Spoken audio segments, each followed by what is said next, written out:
Pessoal, hoje eu estou trazendo aqui uma mensagem que é uma espécie sempre de...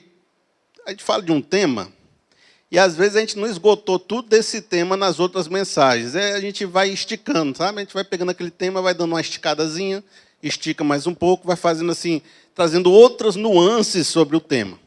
Eu tenho falado muito sobre fé. Tenho falado muito sobre aquele indivíduo que anda pela fé, vence as provações e chega ou vai rumo às promessas de Deus na vida dele. Então, eu sempre tenho invocado essa presença, esse conceito na vida da gente, do homem que anda segundo a sua fé e que vai vencendo as adversidades e vai rumo à promessa de Deus na vida dele. Mas hoje eu quero trazer um cuidado e uma reflexão sobre esse dar o primeiro passo ou tomar decisões, e às vezes decisões inconsequentes, e em vez de ser um passo de fé, é um passo de confusão na sua vida. Em vez de ser um passo que vai trazer uma alegria, ela traz uma destruição. Porque você tomou a decisão nos momentos que não deveria ter tomado, tomou decisões por alguns atalhos que não deveria ter tomado, e aí você, em vez de colher uma promessa de Deus bacana, gloriosa lá na frente, você colheu uma vida cheia de confusão. Então, tem uma passagem na Bíblia que encarna essa história de uma pessoa que tomou uma decisão numa hora que não era para tomar, de uma maneira que não era para tomar, e, em vez de colher uma boa resolução, colheu um problema errado. Talvez os irmãos já sabem o que passagem é. Para mim, é a passagem do Abraão, da Sara e da Agar. O trio parada dura aí, que aconteceu, é uma confusão, parece uma novela essa história. E aí a gente vai fazer algumas reflexões sobre ela e tirar alguns ensinamentos. Para a gente começar, para a gente entender mais ou menos o que estava acontecendo, a gente tem que entender que o Abraão é um cara da promessa, que ele tem um objetivo, ele tem um alvo. E é mais ou menos assim, o Abraão, olha como é que a promessa acontece na Bíblia. Abraão tem a vontade de ter um filho, não é isso? Quem conhece a história de Abraão sabe que ele queria ter um filho. E Deus queria ter o quê? Um povo. Aí junta a fome, né, com a comida, né? Junta a sede com a água. O cara quer ter um filho, quer ter uma família, e Deus quer ter um povo. E geralmente as promessas começam assim. Você tem um sonho no seu coração, você tem um desejo, tem algo de Deus brotando lá no seu interior, e Deus tem um propósito com esse seu desejo que ele vai juntando, vai fazendo um projeto na sua vida. Então eu digo que a promessa é uma planta baixa de Deus. Você chega no seu prédio lá, né? Você pega assim, você vai comprar um apartamento. Aí você vai comprar na planta baixa. Está lá o projeto do apartamento, de forma que você vai investir seu dinheiro, sua energia, seu esforço para botar aquilo para frente. E Deus vai botar os construtores, vai botar lá a empreiteira, vai botar o cimento para botar um negócio para cima. Então é uma parceria entre o seu dinheiro, seu esforço e Deus. Aí lá pelas tantas você vê o prédio em pé e você diz, comprei na planta. Comprei quando era um terreno baldio isso daqui. Comprei e olha só o tamanho desse negócio. Sabe o que foi? Foi eu e Deus fazendo esse negócio aqui. Isso é uma promessa. É uma profecia de Deus sobre a sua vida. E você tem esse sonho no coração e diz, é aqui que eu vou dar esse passo de fé, vou construir, vou fazer. De forma que o Abraão tinha isso. Mas acontece um negócio também nessa história de fé, que às vezes demora para a coisa acontecer. Você tem uma promessa aqui, uma ideia aqui, um projeto aqui, mas daí para ela se realizar demora um grande tempo. Né? Tem pessoas aí que estão há 9 anos esperando um casamento, está noiva há 9 anos. O que foi isso? Foi um projeto aqui que a pessoa teve, né? Com o marido, com a esposa, ficou noiva, mas tem 9 anos esperando a bênção e ainda não chegou. Às vezes a pessoa diz, será que vai vir essa bênção? Eu fiz um projeto lá, pode ser que a construtora não tinha financiamento para completar a obra, né? O negócio não vai, mas fica esperando que aconteça. De forma que eu também, por exemplo, há 10 anos atrás, eu tive um sonho no coração. Eu pensei, eu queria pregar o evangelho. Eu queria ser pastor. E eu era design de 3D, de produção de vídeo. Né? Tudo a ver um negócio com o outro, né? Talvez a única coisa que eu tivesse a ver é que eu era filho de pastor, mas não estava envolvido com esse projeto. Mas Deus disse, eu vou fazer você um pregador, vou fazer você um cara de Deus, vou fazer você... Eu disse assim, eu também quero, ó Deus, vamos fazer junto aí, fazer a planta baixa. Fizemos a planta baixa. Mas passou-se uns anos, você lutando para fazer isso acontecer, na minha cabeça eu já era o pregador, o pastor. Mas, na realidade, ninguém sabia disso. Já viveu isso? Na tua cabeça, tu já é, mas ninguém sabe disso. Na tua cabeça, tu já está casado, mas ninguém viu o teu marido ainda. Né? Na tua cabeça, você já sabe o que você quer, já está vivendo o sonho. Mas, na realidade, você ainda não está vendo isso acontecer. E o pior, você quer fazer as coisas acontecer, você quer ir atrás, quer realizar, quer botar um plano para frente, quer dizer, não, vamos fazer desse jeito, vamos fazer daquele jeito, vamos para frente, é nós. E ninguém vai contigo, porque na tua cabeça tu já é há uns 5 anos. E as pessoas, não, Felipe, deixa isso para lá. E aí você começa a ficar angustiado. Você está vivendo num tempo que não é o tempo que você está vivendo aqui. Você já está vivendo há 10 anos na frente, mas ainda tem que lidar com as circunstâncias à sua volta. Aí você faz algumas perguntas do tipo, olha só as perguntas que eu enumerei aqui para você. Vou ficar nesse emprego para sempre? Né? A promessa demora. Muito tempo você não vê as coisas acontecendo. Você tem um sonho de Deus, mas você está no emprego que não tem nada a ver com a promessa de Deus para você. Aí você diz assim, vou ficar trocando fraldas para sempre? Porque você pega esse momentinho da vida e acha que ele vai durar eternamente. Tem pessoas que estão aflitas porque pensou que ser mãe era só uma coisa maravilhosa, né? Mas ser mãe tem que trocar umas fraldas legal e tem que ajudar ali. E o menino faz, né, danadice pela casa e é uma confusão e não tem com quem deixar e tem que trabalhar e aí a confusão é grande. Será que eu vou viver isso para sempre? Será que não vai ter um refresco? Vou ficar enfrentando dificuldades financeiras para sempre? Quem está aí há uns 2 anos segurando as pontas? Difícil, meu amigo. Diz assim, vou ficar sozinho para sempre?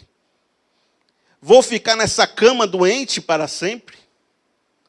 E aquele sonho, que era algo grandioso, que te dava fé, pode ser que esteja gerando em você ansiedade, frustração e até uma depressão depois de um tempo. Engraçado que aquilo que era para gerar fé e alegria e disposição, pode ser a mesma coisa que esteja gerando uma chateação e uma frustração. Por isso que no Gênesis capítulo 15, você vai ver Abraão numa tenda, chateado e dizendo, Deus, rapaz, tu teve umas conversas comigo, mas até agora, filho, nada. E tudo que eu tenho vai ficar para um dos meus empregados. Olha, eu vou morrer, Deus, tu me deu dinheiro, mas não me deu filho. Eu vou morrer e a minha herança vai ser para um empregado meu. Por quê? Porque estava demorando. Aí Deus tem que consolar, e que nem você com a sua esposa, você com o seu marido. O cara lá está triste, você diz, mas vai dar certo, meu amigo. Se acalme, Deus vai abrir a porta, vai acontecer. E lá estava Deus consolando Abraão. Rapaz, vai, olha aí para o céu, olha as estrelas. Se acalme, Abraão. Tudo tem seu tempo determinado. Para de ficar angustiado, para de ficar apreensivo. Mas aí ele não parou e continuou com esse sentimento. Dali adiante vem essa passagem de Gênesis 16. E aí você começa a entender por que eles fizeram esse acordo e o que estava passando no coração deles. Diz assim, olha só, versículo 1. Ora, Sara, mulher de Abraão, eu vou falar Sara logo, porque Sarai, né, não lhe dera nenhum filho. Como tinha uma serva egípcia chamada Agar, disse a Abraão, já que o Senhor me impediu de ter filhos, possua minha serva, talvez eu possa formar família por meio dela. Abraão atendeu a proposta de Sarai. Ele possuiu Agar e ela engravidou. Quando se viu grávida, começou a olhar com desprezo para sua senhora. Então Sarai disse a Abraão, caia sobre você a afronta que venho sofrendo. Coloquei minha serva em teus braços e agora que ela sabe que engravidou, despreza-me. Que o Senhor seja juiz entre mim e você. Então, Sara maltratou Agar, tanto maltratou Agar, que essa acabou fugindo. Olha só que confusão, né? Estava aquela situação de Abraão esperando, eles tomaram uma decisão e aí rolou uma grande confusão. Eu vou trazer 4 marcações nesse texto para a gente dar aqui uma explanada inicial. Diz assim, olha, Abraão atendeu a proposta de Sarai, de Sara. É porque depois Deus muda o nome dela para Sara. Aí diz o seguinte, eles fizeram um acordo aqui embaixo.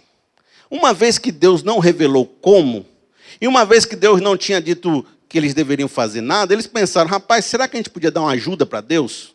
Será que Deus não sabe fazer isso? Será que Deus não tem poder suficiente para desfazer o negócio aí com a Sara, para ela ter filhos? Será que a gente tem que dar uma ajuda? Será que não importa o caminho, importa o resultado? Será que não importa o atalho, né?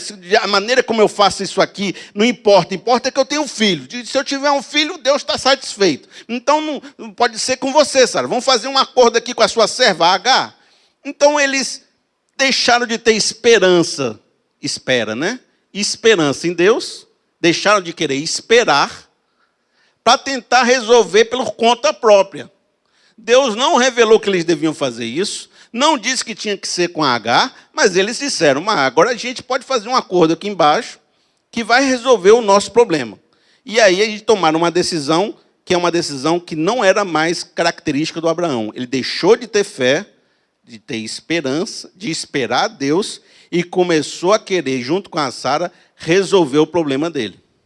E aí quando você começa a tentar resolver o seu problema, você começa a escolher atalhos que não foi o que Deus queria para a sua vida. Olha, diz assim, olha, o coração desejoso faz um homem e uma mulher de Deus olhar para algo que é ruim e achar que é bom. E aí você começa a tomar decisões equivocadas, decisões apressadas e não as boas decisões. É como aquela pessoa que cansou da sua casa, não arranjou outro apartamento ainda que seja bom, não conseguiu uma venda boa, mas já começou a fazer uma negociata, um negócio, uma coisa doida lá, depois ficou com a dívida da casa antiga, a dívida com a casa nova, ficou com um problema na mão, porque tomou uma decisão apressada, não entendeu que era a hora certa para trocar o apartamento, e você está aí com a dívida dos dois lugares agora.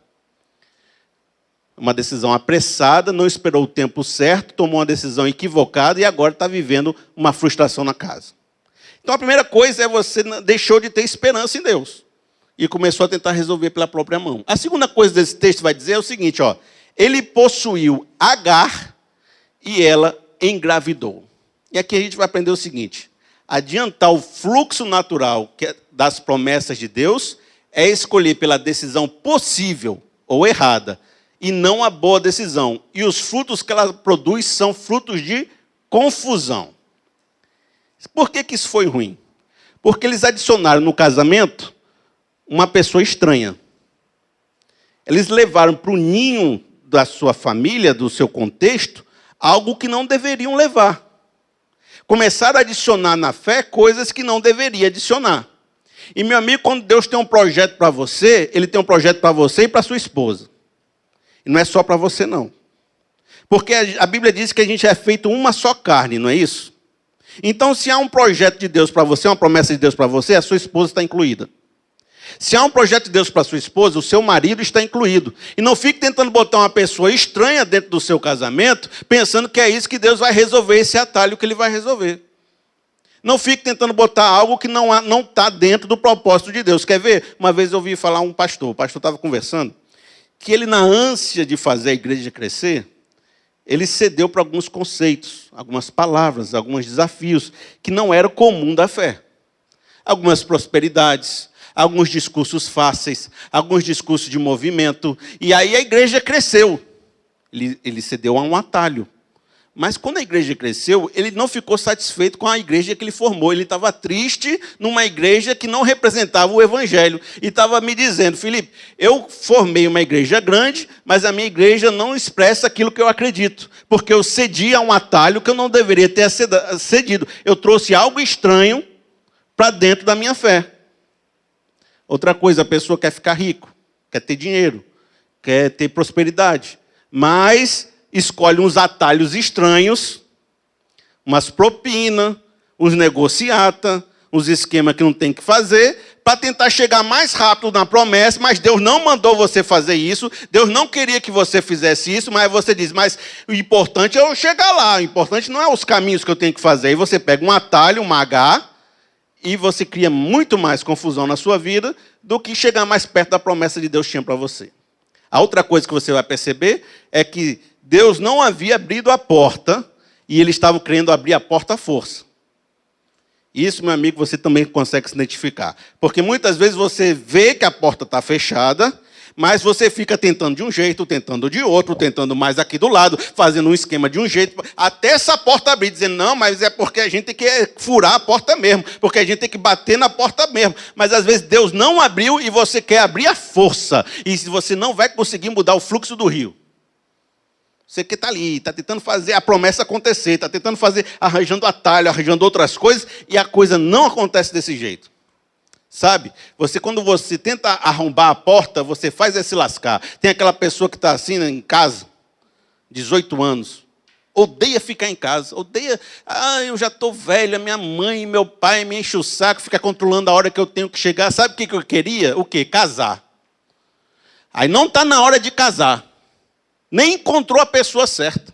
Mas pega o primeiro mal acabado pela rua, se apaixona e casa com a pessoa. Quando vê, é um casamento infernal, porque casou com a pessoa errada, arrombou a porta que não estava aberta.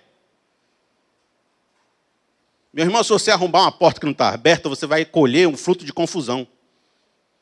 Você vai casar com a pessoa errada, você vai trocar de emprego para o emprego errado, você vai gastar no investimento furado, porque você quis arrombar a porta. Agar era arrombar uma porta que estava fechada. Não adianta tentar abrir uma porta que Deus fechou. Outro destaque desse texto que a gente leu diz assim, ó: quando se viu grávida, começou a olhar com desprezo para a sua senhora. E nessa época, vocês que conhecem mais um pouco da Bíblia, a gravidez de uma mulher era quase que o momento mais especial dela no meio daquela comunidade. A mulher era muitas vezes medida pelo número de filhos que ela dava, se ela era frutífera, né? Então, um dos grandes papéis femininos, hoje não, mas naquela época era ter filhos. E Sara não tinha filhos. Isso poderia ser um momento muito ruim para ela. Mas ela tinha o prestígio de ser a dona da casa, ela tinha o amor do Abraão. Abraão nunca fez nada fora do casamento com ela, sempre prestigiou ela, sempre obedeceu ela. Os dois eram juntos, ela estava ali tranquila. Se ela esperasse, ela ia ter o problema de não ter filhos, mas ia estar com a vida organizada, com muitas coisas boas. Foi tomar o atalho, o que aconteceu? Entregou o ouro para o bandido. Porque a outra agora estava se achando a dona da casa. Foi entregar um marido para a outra, aí a outra engravidou, agora estava se achando a dona da casa. Aí a outra ficou desesperada. Abraão, a outra está se fazendo. Seja você meu juiz, não me despreze. Estava dizendo assim, Abraão, não me despreze não, a outra está querendo ser eu, mas dê um jeito nela. Aí o que ela fez? Começou a abusar da mulher para ver se ela fugia fora. Começou a maltratar a Agar para ver se ela fugia fora. Então, o que aconteceu? Você começou, em vez de chegar mais perto da promessa, você fez quase perder a promessa. Você fez quase perder o casamento, porque tomou algumas decisões que não era para tomar. Então, você, em vez de ficar tranquilo na sua casa, agora está tendo que gerir a confusão, está com a confusão familiar, uma coisa muito mais pesada. O que você tem que aprender disso?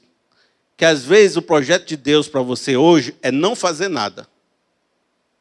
Porque se você fizer, você vai trazer uma confusão grande e vai entregar o ouro para o bandido. Por isso, meu irmão, faça um esforço para não fazer nada. Porque é difícil, hoje em dia todo mundo está dizendo, você tem que enriquecer, você tem que fazer um curso, você tem que fazer um concurso, você tem que fazer aquilo outro, você tem que ir atrás, você tem que subir a montanha, você tem que ser o cara mais próspero de Fortaleza, você tem que frequentar os lugares que dizem que você vai ser vencedor, você tem que se animar, mas se você é um burro, você sai fazendo burrada por aí. Por isso, meu irmão, pare e se aprenda e se amadureça até o ponto que Deus vai fazer uma obra na sua vida. Porque às vezes fazer é errado. Tomar decisões, quando não há opções que são de Deus, vai fazer você ter uma vida muito mais confusa do que uma vida organizada. E a gente tem que fazer esforço para não fazer nada. Porque a nossa tendência é querer tomar decisões. E, meu irmão, se a porta não abriu, não arranje um atalho, porque você vai entregar o ouro para o bandido. Aí, olha só, o último destaque que eu faço desse texto. Então, Sarai tanto maltratou Agar, que essa acabou fugindo. Observe. Abraão agora tinha um filho, a mulher grávida, que estava fugido. Não adiantou nada para a promessa dele, né? O menino está fugido, como é que ele vai receber a herança dele? O menino está fugido. A outra, a Agar, achou que ia ser a rainha do lar, estava agora sem lar, sem dinheiro, sem nada, fugida. A Sara estava insegura, opressora, chateada, angustiada dentro de casa. Uma casa dividida, complicada, não chegou mais perto da promessa e a confusão foi grande. Tu viu que o atalho, que era para deixar a gente mais próximo da promessa, foi maior confusão em casa e mais distante daquilo que a gente queria. Ei, amigo, a confusão é grande. Aí eu digo o seguinte, todo homem de Deus não está blindado de confusão na sua vida. E, amigo, você é homem de Deus. Você é mulher de Deus. Mas pode ser que você plantou umas confusão na sua vida e você chegou aqui só a misericórdia. Rapaz, eu tenho umas confusão lá em casa também. Tem umas H, tem umas confusão, tem uns filhos do outro casamento, tem umas dificuldades, tem uns problemas grandes. E eu queria ter acertado, sabe, Felipe? Eu fiz as coisas para fazer as promessas de Deus mesmo dar certo. Mas eu olhando para trás, rapaz, eu colhi tanta coisa complicada. Hoje eu estou tendo que gerir isso, eu estou pedindo misericórdia a Deus para ver se Ele me ajuda. E Deus teve que vir ajudar mesmo. Mandou um anjo falar para H ter que voltar e resolver a situação ali. Os caras fizeram a confusão, quem tem que dissolver é Deus. Aí Deus chega na sua vida e diz, meu irmão, está confuso aí o negócio, né? Rapaz, Deus, só misericórdia. Aí Deus vai lá, pois faz o seguinte, volte lá para sua mulher, resolva esse problema aqui, eu vou dar uma promessa para Ismael, eu vou dar uma promessa para... Rapaz, eu vou fazer aqui, mas não faça mais essas coisas não, pelo amor de Deus, vai, não peques mais. Vá aí, não faça mais essas confusões não, porque depois eu tenho que vir ajeitar tuas coisas. Por isso, meu amigo, às vezes você podia ter uma vida muito mais tranquila do que você tem hoje. Você podia estar muito mais tranquilo do que você está hoje. Mas foi fazer aquele negócio que a sua mulher disse para você não fazer. Está até hoje pagando. Podia estar tranquilo, não podia? Mas foi fazer as confusão, foi pegar uns atalhos que não devia ter pegado. Até hoje podia estar aí com a sua mulher toda amorosa. Foi pegar aquela outra lá que não devia ter pegado. A mulher descobriu. Está até hoje uma confusão. De vez em quando os neurônios batem lá, ela fica com raiva de você. Confusão. Atalho, você podia estar com a vida muito mais legal. Mas foi fazer umas coisas. Até hoje está a história aí, complicada, tendo que gerir um filho de outra família, tendo que gerir outras coisas. Por quê? Porque tomou algumas decisões que não era para ter tomado. Mas, meu amigo, a gente é assim. E Deus lida com essa... assim. Às vezes eu vejo o pessoal pregando que parece que vive em outro planeta. É uma perfeição que o cara está pregando, assim, ninguém tem uma mazela, ninguém tem um erro, ninguém tem um casamento perfeito. Bota assim a régua lá em cima, né? Digo, meu irmão, a realidade é bem aqui, meu amigo. Ó, você está botando uma régua aqui, mas o povo é Abraão. Abraão era o pai da fé. Por isso, meu amigo, eu sei que você tem confusão na sua vida e talvez você tenha vindo hoje dizendo, olha, eu fiz tanta coisa que não há mais promessa de Deus para a minha vida. Eu fiz tanta coisa que eu acho que as coisas que Deus tinha prometido para mim ficou no passado. Porque eu, olhando para a minha vida hoje, eu não tenho como resolver essa questão. Aí, eles vão ser surpreendidos por uma questão no texto. Deus vai dizer assim, ó. Gênesis 18. Então disse o Senhor, voltarei a você na primavera, e Sara, sua mulher, terá um filho. Sara escutava a entrada da tenda atrás dele. Por isso riu consigo mesma quando pensou, depois de já estar velha e meu senhor já idoso, ainda terei esse prazer? Mas o Senhor disse a Abraão, por que Sara riu? Depois ele ficou assim questionando, não minta não, você riu, não minta não. Existe alguma coisa impossível para o Senhor? Na primavera voltarei a você e Sara terá um filho. Sara engravidou e deu um filho a Abraão em sua velhice, na época fixada por Deus em sua promessa. E acrescentou, quem diria a Abraão que Sara amamentaria filhos? Contudo, eu lhe dei um filho em sua velhice. Veja que antes desse texto, Abraão ainda chega para Deus e diz assim, Deus, usa o Ismael para ser, o Ismael filho da Agar. Usa o Ismael para ser a promessa. Aí Deus fala, não, ó, vou fazer nada com o Ismael, não. Tem uma promessa para ele, mas a minha promessa contigo é com a Sara. Tu foi fazer tuas confusões, agora não bota para cima de mim, não. O meu esquema aqui é com a Sara. E você ainda vai ter um filho. Rapaz, mas usa aqui o Ismael. Rapaz, esquece o Ismael, meu negócio é com Isaac. E você vai botar o nome dele de Isaac. Aí ele estava falando com Abraão, a Sara ouviu, né? A Sara ouviu, né? Rapaz, eu vou ter um filho. Aí riu. Aí Deus falou, não ria não, que é verdade. Por que isso está acontecendo? O que a gente pode tirar de lição? E a primeira coisa que eu quero tirar para você é o seguinte, ó. Na primavera voltarei a você e Sara terá um filho. Meu irmão, as promessas de Deus, apesar da sua confusão, ainda estão de pé na sua vida. Você voltou pensando nisso aqui hoje? Poxa, eu fiz tanta coisa na minha vida. Será que Deus ainda me ama? Será que Deus ainda tem assim um projeto para a minha vida? Se você está vivo hoje, meu amigo, se você veio aqui hoje, é porque Deus ainda tem um propósito para você. Ele não se esqueceu de você, Ele ainda te ama. E apesar das suas confusões, e quem não tem suas confusões, Ele ainda tem um projeto para você. Não desista, não desanime, não deixe de acreditar. Na primavera, Deus vai te dar um filho. Na primavera, Deus vai vir e vai fazer o que Ele tem que fazer, na época certa. Engraçado que Isaac veio 14 anos depois do problema com Agar. Abraão ainda teve que esperar 14 anos. Você está esperando há quanto tempo? Bote aí mais uns 10. Ver se vem. Bote aí mais uns 5.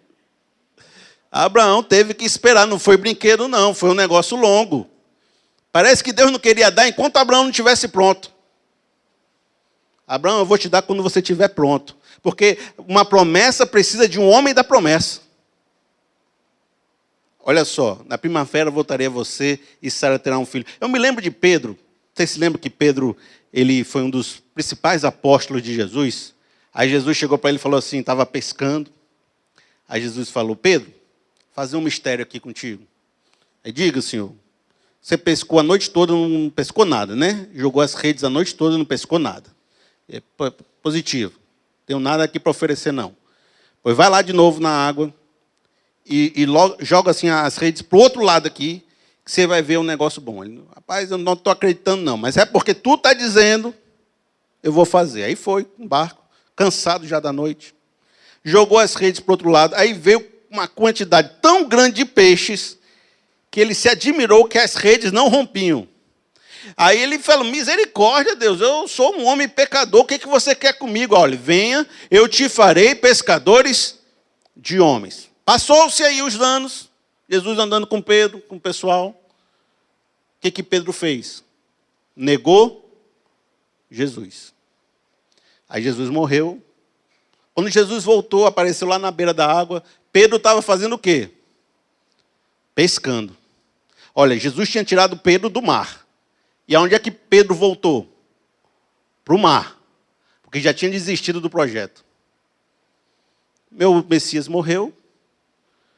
Eu neguei a Cristo. Só me resta voltar a pescar. Não foi isso? Estava lá pescando. Aí Jesus apareceu na beira da água, fez um peixinho, um negócio. O que Pedro fez quando viu? Meu Deus, é o mestre. Aí saiu correndo, nadando, chegou lá. Aí Jesus falou, Pedro, tu me amas? Ele falou, tu sabes que eu te amo. Aí o que Jesus falou? Pois apacenta os meus cordeirinhos. Falou 3 vezes, o número de 3 vezes que ele negou a Cristo, né? Você me ama 3 vezes. Jesus estava dizendo, olha, eu não te chamei para tu voltar a pescar. Eu te chamei para você cuidar da minha igreja. Por isso, se tu me ama, volta a cuidar das minhas ovelhas. Deus já te chamou lá atrás. Você pode ter uma confusão no meio da sua vida, mas Deus disse, tu me ama? Pois eu tenho um projeto para você. Volta. Entendeu? Pedro voltou e se tornou o líder da igreja. Existe alguma coisa impossível para o Senhor? O que está restaurando aqui? A fé. Não foi porque ele deixou de esperar que ele escolheu a confusão? Então ele diz assim, rapaz, volte a acreditar que Deus é o Deus do impossível. Volte a acreditar que Deus pode fazer Sara ter um filho. Volte a acreditar na promessa que Deus fez para você, porque se você ficar sem acreditar, você vai fazer confusão de novo. Existe alguma coisa impossível para Deus, por isso, meu amigo, tenha calma. Aguarde nas promessas de Deus, não vai fazer confusão. E a última coisa que ele vai dizer aqui, vai dizer assim, ó, Sara engravidou e deu um filho a Abraão em sua velhice, na época fixada por Deus. Olha só que frase forte. Na época fixada por Deus. Tem uma época fixa para as coisas acontecerem. E você está aí se rebolando para fazer umas coisas acontecer, mas tem uma época certa para a coisa acontecer. Às vezes é 3 anos depois. E você está dizendo, quando Deus me ajuda, Deus eu não consigo, Deus não abre, eu estou ansioso, eu estou frustrado. E é lá para daqui a 3 anos o negócio vai acontecer, porque tem uma época certa para as coisas acontecerem. E veja, há promessas que a sua força de vontade não vai mudar nada. Olha só, criar um filho. Tem um tempo certo para o menino crescer, tem um tempo certo para ele virar adolescente, tem um tempo certo para ele virar jovem, tem um tempo certo para ele se casar, para sair de casa, tem um tempo certo para ele ficar bom na vida financeira. Meu irmão, você está com um filho de 1 ano querendo que ele tenha 20. Não dá. A tua força de vontade não vai fazer o menino de 1 ano ser 20. Você precisa viver. Viver a promessa todinha, ó, até o menino ter 20 anos. Não dá para... Clientela. Tu com 1 mês de negócio, cadê tua clientela? Tem não, meu amigo. Você vai pegar um empréstimo no banco para botar o teu negócio, vai comprar umas máquinas de 20 mil, vai fazer o chaveirinho, fazer os negócios, fazer o produto, vai abrir a loja do outro dia, cadê os clientes? Tem não. Você abriu no primeiro dia, não tem cliente. Para fazer uma clientela é 6 anos. Não é não, Davi? Fazer uma clientela aí é uns 20 anos de luta. Eu tinha uns amigos no colégio que diziam o seguinte: eu vou lá para o interior do Mato Grosso, porque tem uma prefeiturazinha lá que vai me dar R$9.000 para me ser dentista. Eu digo, meu amigo, não vá não, que você não vai aguentar. Você nasceu aqui no sol, você vai lá para o meio do mato, rapaz, você não vai aguentar. Não, mas é 9.000. Aí eu volto cheio de dinheiro e ponho um negócio aqui em Fortaleza truando. Aí foi para lá. Quem ganha 9.000, gasta 9.000. Não juntou R$1. Não aguentou, voltou para cá, 10 anos depois, os amigos, tudo com clientela formada. Ele não tinha um cliente. Entendeu? Porque as coisas têm um tempo certo. Mesmo que a sua força de vontade seja grande, você precisa correr o caminho. Precisa fazer as coisas do jeito que tem que fazer, porque senão você não colhe os frutos lá na frente. Não adianta ficar pegando os atalhos, que não vai dar certo, só traz confusão na sua vida. Outra coisa que demora, olha, o tempo de uma doença para ela se curar. Tinha uma irmã que estava me falando, olha, tem que fazer um tratamento longo para essa doença, mas eu não estou aguentando, eu queria que consertasse hoje, mas tem que fazer uma quimioterapia numa semana, tem que fazer a outra 1 mês depois, às vezes é 2 anos para uma doença ser resolvida, meu amigo. E não adianta você querer que ela resolva no outro dia. As promessas, às vezes, têm um tempo para acontecer. Na época estabelecida, a Sara teve um filho. Por isso, aí, é uma palavra forte, é uma palavra profunda, é complexa. Agora, pega aí, tenta entender, passa a semana refletindo, certo? Assim, as coisas vão acontecer quando tiverem que acontecer. Isso é forte, né? Profundo. Você nunca pensou nisso, né? Mas é um negócio profundo. As coisas vão acontecer quando ela tiver que acontecer. E não quando você quiser que ela aconteça. Está vindo assim. Já leu Daniel depois do capítulo 7? É código, né? Código. Você olha assim, umas profecias aqui é forte, é forte. Aí, quando você vai ler umas passagens lá de Daniel, diz assim, fulano vai casar com fulano, depois vai separar, vai dividir o reino, vai ter 3 filhos vão fazer isso. O cara profetizando coisas assim específicas, né? Que ia acontecer na história. Botando assim um relatório todinho completo. Aí eu olho assim, meu irmão, aí ele está dizendo que isso vai acontecer, um reino vai invadir esse, que vai destruir esse, que vai fazer isso. Está profetizando tudo assim, uns 500 anos antes. Aí sabe o que eu penso quando eu vejo isso? Que Deus já tem um plano todinho elaborado. Em cada épocazinha ele já sabe o que vai acontecer. E tu está aqui querendo que ele faça coisa daqui, ó. Mas ele diz, se acalme aí, rapaz, eu tenho um tempo certo para o Isaac nascer. Se acalme, meu irmão. Às vezes tem um rio aqui, correndo o rio. Está correndo o rio de Deus. Você tem um barquinho, um caiaque. Você está fazendo manobra para escapar de uma pedra, aí escapando de outra pedra. Aí está aqui, está profundo. Pega o remo, pega o remo. Mas você não consegue mudar o curso do rio, não. Você não consegue voltar para cima, não. Porque a correnteza vai te levar para onde ela tiver que te levar. Você consegue chegar lá inteiro. Você consegue chegar lá sem muita frustração. Mas Deus vai fazer os planos dele se cumprir. Por isso, não tente mudar os planos de Deus. Não tente fazer por onde, porque você só vai colher confusão. É isso que a gente tem aprendido nessa história. E por isso, andar pela fé é muito legal, pessoal. Andar pela fé é tomar uma decisão, eu vou sair do meu emprego e vou fazer o que Deus quer. Mas peraí, entendeu? Veja se é a hora certa. Veja se a porta está aberta. Veja se você vai fazer as coisas de maneira ética. Se não vai botar alguém no ninho estranho dentro da sua casa. Se não vai entregar o ouro para o bandido. Se não vai criar uma confusão. Se não é o tempo certo de Deus para você fazer as coisas. Não, você vai dizer, eu fui na pregação do Felipe, ele falou que era negócio da fé, eu fui meter o pé, estou agora devendo 30 mil reais. Não é assim não, meu amigo. Tem que saber ler os contextos, ler os sinais, conversar com Deus e tomar as decisões certas. Queria terminar com vocês, até já chamando a banda aí para nós, cantar a última música, dizendo assim, ó, Salmo 40. Coloquei toda a minha esperança no Senhor. Ele se inclinou para mim e ouviu o meu grito de socorro. Ele me tirou de um poço de destruição e de um atoleiro de lama, pôs os meus pés sobre uma rocha e firmou-me num lugar seguro. Esperei com paciência no Senhor, Ele ouviu o meu clamor, me tirou de um poço de destruição, me colocou firme sobre uma rocha. Ele ainda diz, colocou um cântico novo nos meus lábios. E amigo, você está esperando no Senhor, confia que no dia certo, no dia que Ele determinou, Ele vai vir na sua causa, vai te tirar desse atoleiro de lama, dessa confusão que muitas vezes você criou, e vai te colocar de pé sobre uma rocha firme. E as pessoas vão dizer, era para esse homem estar caído, mas ele está de pé. É para essa família estar destruída, mas está lá, está viva, está feliz, está comendo almoço todo mundo junto, já houve perdão, já houve restauração, está ali, voltou a ficar de pé. Não tem umas confusão lá que era para estar caído? Deus já está fazendo uma obra aí na sua vida. E Ele vai visitar você na primavera, olha aí, é a palavra de Deus aí. Na primavera Ele vai trazer uma restauração para a sua vida.